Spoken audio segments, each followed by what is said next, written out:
आज आपली अवस्था अशी आहे की आपण आनंद कशातून तरी मिळविण्याचा प्रयत्न करतो, कशातून तरी मिळवण्याचा प्रयत्न करतो, आणि त्याच्यात परिणाम काय होतो, तो आनंद आपल्याला कधी मिळतच नाही.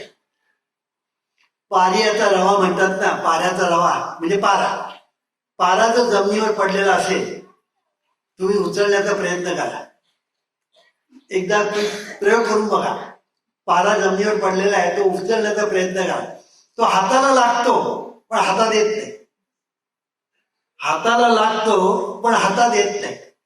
तसं हे सुख किंवा आनंद आहे, हा आपल्याला मिळेल असं वाटतं, प्रत्यक्षात तो मिळतच नाही, प्रत्यक्षात तो मिळत नाही. कारण का, हा जो आनंद आहे, स्वानंद आहे, हा आपल्याच जवळ आहे. तो आपल्यापासून दूर नाही आहे, तो आपल्याच जवळ आहे. पण आपल्याजवळ असून सुद्धा आपल्याला तो कळत नाही, कारण आपल्याला त्याचा बोध होत नाही. आपण डोळ्यातून जे पाहतो, हे पाहणं हे आनंदाचं प्रक्षेपण आहे.